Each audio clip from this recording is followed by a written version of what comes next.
Hello, I'm Father Mike Eckley. I serve as servant minister of the Archdiocese of Omaha and as executive director of Catholic Charities of the Archdiocese of Omaha. Very honored to have been asked to share a few reflections about Laudato Si, the encyclical letter from Pope Francis, which was issued almost 6 years ago. This summer will be the 6th anniversary of the issuing of this important encyclical.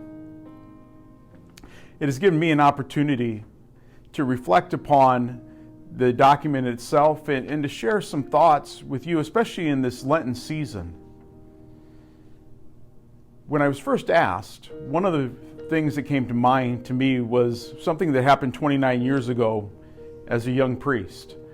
I was serving at St. Mary's in West Point, Nebraska, teaching at West Point Central Catholic High School, and the students in April wanted to do a special Mass, and they wanted to do it outside. It was a beautiful spring day, and it worked out well. And it was on Earth Day. And the theme was about saving the earth. And as I visited with them and the theme that they chose and prepared to celebrate that Mass and also to preach at that Mass, one of the things that came to me in my prayer was that saving the earth isn't really what the day is about. The earth has been here for a long time before human life as we understand it existed on this earth. And there is a possibility that the earth will go on long after human life is extinct. We know from scientists, through those who study life here on this earth, that there has been many different species that have lived and that are now extinct. The extinction has been caused by many different environmental factors. And the reality is that the earth doesn't necessarily need to be saved, but what we understand as life on this earth is what is most important to protect. That we have a responsibility, we have a stewardship, an obligation to protect life as it is here on earth. Our life and the lives of the other animals that share this planet. We are to be good stewards of the creation, of God's creation. And if we're not careful with it, and what the Holy Father points out in his encyclical letter, that if we do not care for it, and we're not attentive to the needs, that life as we know it can cease to exist here on this earth. If we do not have clean air and clean water, if our soil is not kept clean so that it can produce the fruits of the earth, we're going to be in great trouble. As I mentioned, Laudato Si was published about 6 years ago, and it was unique as an encyclical letter.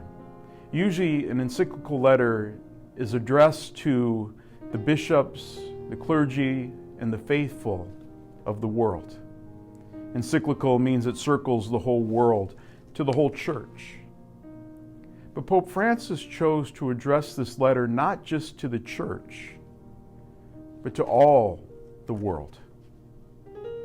The title of this encyclical in English is On Care of Our Common Home. And that care of our common home impacts all of us, people in and out of the church, of all living beings, and especially human beings, that this letter was addressed to all and wanting to enter into a dialogue with all. One of the things that kind of surprised me after I was asked to do this talk, and after announcements about this talk had gone out, I received an anonymous letter. Now, when I was in the seminary, one of the priests said, whenever you get an anonymous letter, just put it in the recycling bin. Get rid of it. It's not worth reading. But in reality, a lot of times when I'm going through my mail and I've got a number of things I just open really quick, I don't look to see if there's a return address necessarily. After I'd read the letter, I recognized that there was no signature on the bottom and there was no return address on the envelope.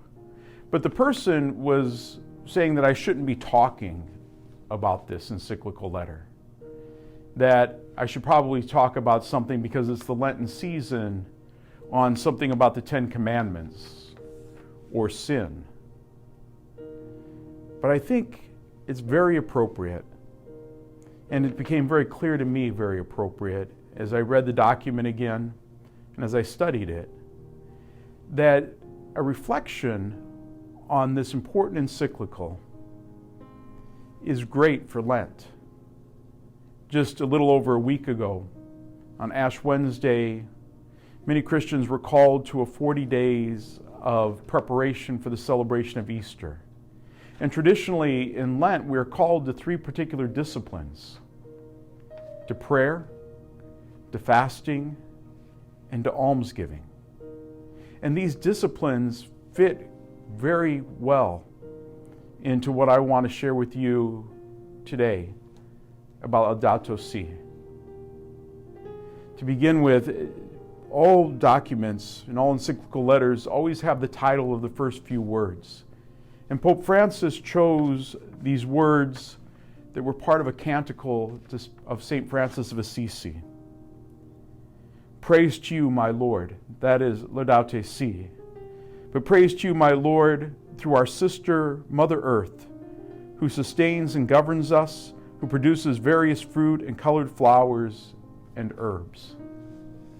And St. Francis of Assisi's praise of that unity we share with the earth. The Holy Father, throughout the document, tries to point that out, that what happens to the earth impacts us, and what we do impacts Mother Earth. That this is our common home, and we have a responsibility to care for it. It is a great gift, and that praise of the gift, St. Francis and Pope Francis announce very clearly. As I mentioned, the disciplines of Lent, prayer, fasting, and almsgiving, fit very well into the reflection of Laudato Si. The first is prayer. And today's reading for Mass from Matthew's Gospel, and it's Jesus encouraging a perseverance in prayer. He tells us, his disciples and us, that we are to ask and to seek and to knock, to persevere in that prayer as we come to the Lord. And that perseverance is not for our own benefit, or it's not for the Lord to be convinced of what we need. That perseverance is for conversion of our own heart as we come to prayer to the Lord. Ultimately, every prayer is to be according to His will. And in prayer, we seek the Lord's will. We're not trying to convince Him of our need. He knows our needs, and His desire is to respond to that. But it is that conversion of heart to respond to what He desires in His will. One of the prayers that is most common in the Christian tradition is the Our Father. In the words, "Your kingdom come, your will be done," we very clearly pray not that the Lord respond to what I believe I need in this moment, but that we have that conversion of heart to surrender to His will and His desire for us and for our world around us and for our brothers and sisters. I had a professor in the seminary that said often that prayer, the Lord's Prayer, the Our Father, is the most difficult prayer to pray if we truly mean it. Because it's difficult to surrender ourself. Your kingdom come, your will be done. And as we reflect in prayer and we have that conversion of heart, that's what the Holy Father, Pope Francis, is calling us to, especially in this encyclical. A radical conversion of culture. That doesn't happen without reflection and prayer. It doesn't happen in our own personal lives. We don't have that conversion of heart except through that gift of prayer and turning to the Lord and examining our own life, examining our failings and our faults, and bringing them to the Lord in His mercy and His forgiveness. Seeking our heart for our desire, but more importantly, aligning our desires with God's desire. And as we go honestly in prayer with the Lord desires, as we go to sacred scripture, which the Holy Father recalls in the document, especially in chapter 2, that God created the earth. And we see in the very first book of Genesis that what God created was good. And that this creation He gave to human beings to be stewards of that creation, to care for that creation. We have a responsibility with that. We are not owners of this creation. It is God's creation. And the Holy Father wants to enter into a dialogue, not with our own inner selves and with our God, but with one another. We come to a better understanding. Just as we come to a better understanding of God through our prayer and our reflection and opening ourselves and surrendering, we come to a better understanding of the needs of one another as we enter into dialogue with one another. And that's what the Holy Father invites us to: international dialogue between nations, dialogue within nations, and dialogue in local communities of what we can do to best address the needs and the crisis of our earth. There are things that can only be done on that international level, and some things that can only be done on a national, but there are always things that can be done on a local level. And those dialogues also have to happen with one another. The Holy Father, in producing this document, did not want to enter into a political dialogue or a dialogue of science or debate. His desire was to bring the spiritual into that, because they're interconnected. Our economy, our politics, science are all impacted in how we come to it is by our own spirituality and our spiritual life. And the Holy Father wanted to bring that spiritual dialogue into this important dialogue that is going on. Not to necessarily take a stand one side or another politically or economically or in science, but to take the very best knowledge that we have about these and enter into dialogue.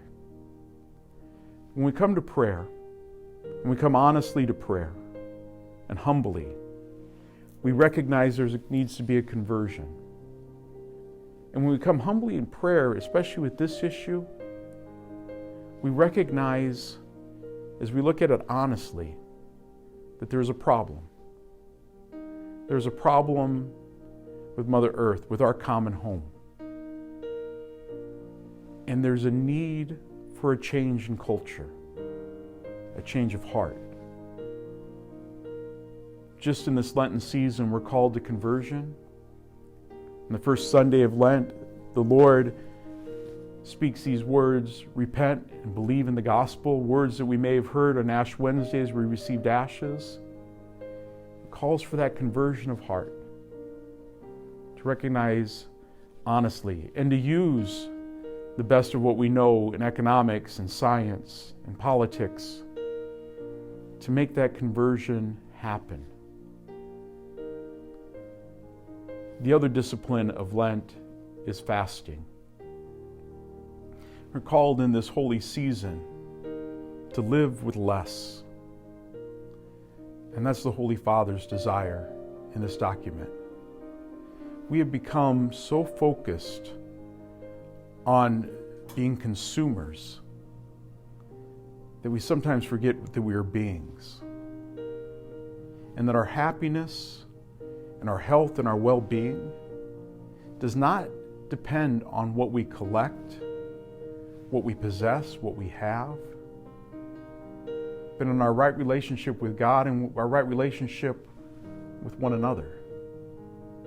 And it is a challenge to do with less. It's a great challenge that all of us face. I know for my own self, there's always things in my head at times that I think I need, or there are really things that I want. But we can live with less. so as to provide more for others, so as to preserve the resources, which are limited resources here on our earth, to do with less. The Holy Father points out that one of the biggest problems that we as individuals have is our own selfishness. That we want and we believe that we deserve or that we're owed something. The reality is we can live with less. A number of years ago, I was teaching high school at Norfolk Catholic and teaching a class on social justice and looking at the challenge of living with less.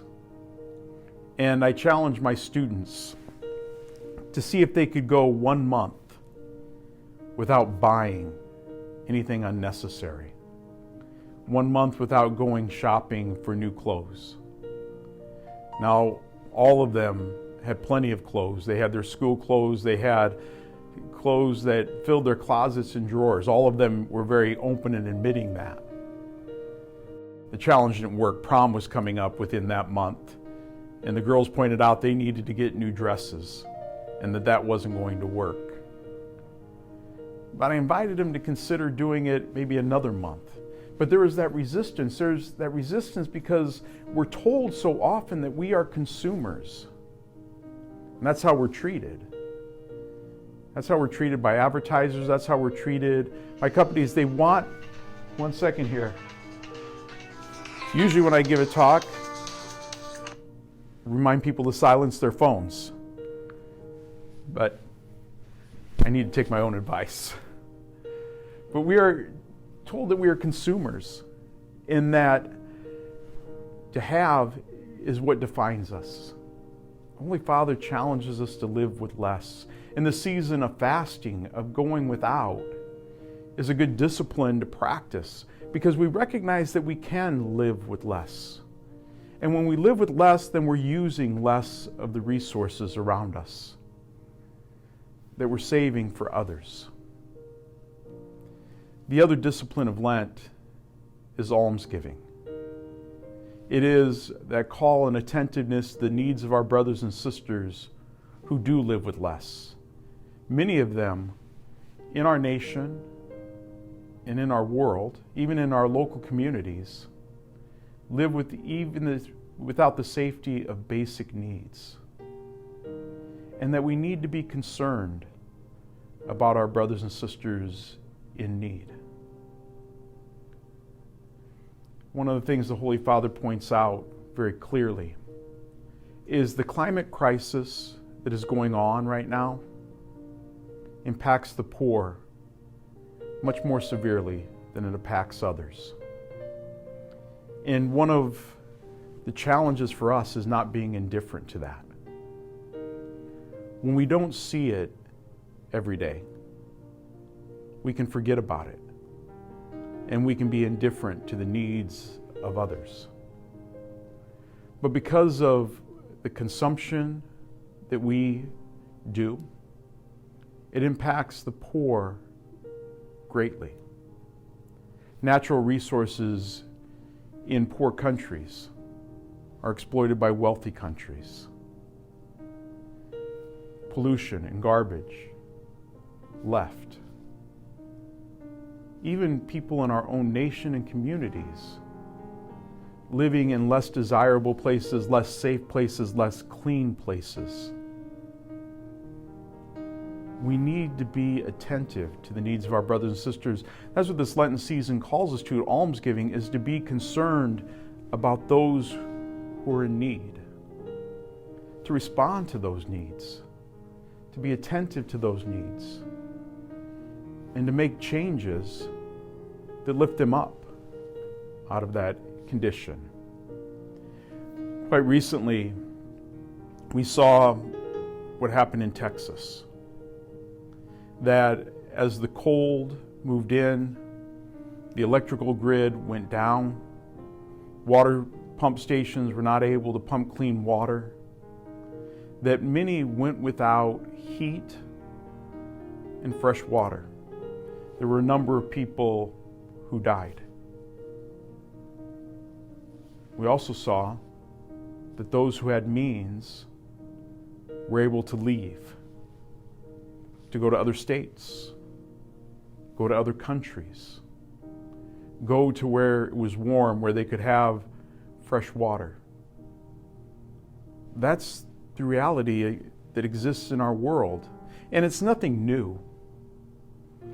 They say about Rome that in the summertime, the only people in Rome these days are dogs and American tourists. Everyone else in Rome gets out because it's so hot in Rome during the summertime. They go north. That has existed for centuries. Those who had means, those who had wealth, could escape the heat and go north, where it was cooler. The people who are truly left behind are the poor. And our call to almsgiving recognizes that we have a responsibility and an obligation to our brothers and sisters, not to leave them behind, but to meet those needs and to ensure that they have those basic necessities of life. But also those nations and people who have the greatest means, who have the greatest wealth, also have the greatest responsibility not to abuse the gift of this world, but to ensure the resources are there for all, and that those who are poor are not left behind, left in the filth, left in the raising ocean levels to drown out their communities and neighborhoods, their islands. Those who have means can always escape. But as the Holy Father reminds us, we cannot be indifferent. And not being indifferent means recognizing what's going on and helping especially those who are most vulnerable. The Holy Father's encyclical Laudato Si is a challenge for conversion of heart, a challenge of discipline, of going with less, and a challenge of being concerned especially with the most vulnerable and our poor brothers and sisters around us. It fits very well into this Lenten season. But most importantly, it's a reminder that we have this common home. And we all have an obligation to continue to educate ourselves, to be in dialogue with one another, and to have that personal conversion of heart so that conversion of culture can happen in our local communities, our state, our nation, and our world, that we truly care for our common home. It's the only way that we will ensure that life will be possible, not that the earth will survive, because the earth most likely will survive, but that human life, our life, will survive. It's our responsibilities in our hands. The Holy Father wants to open up and wanted to open up and continue to want to open up this dialogue with nations and people, addressed not to the church but to the world, because we share this common home. In this Lenten season, I think it's a great challenge for us to turn in prayer. And where does that conversion of heart need to be in my own life and my own understanding of what I use or what I may abuse of the resources around me? That discipline of fasting, what can I do with less so that others may have some? And the almsgiving, to be attentive most importantly to our poor brothers and sisters, to those who are being impacted greatly by this crisis, by this climate change. And just as we are to give alms, what can I do to make that difference? Thank you for your attentiveness, and God bless you in these holy Lenten days.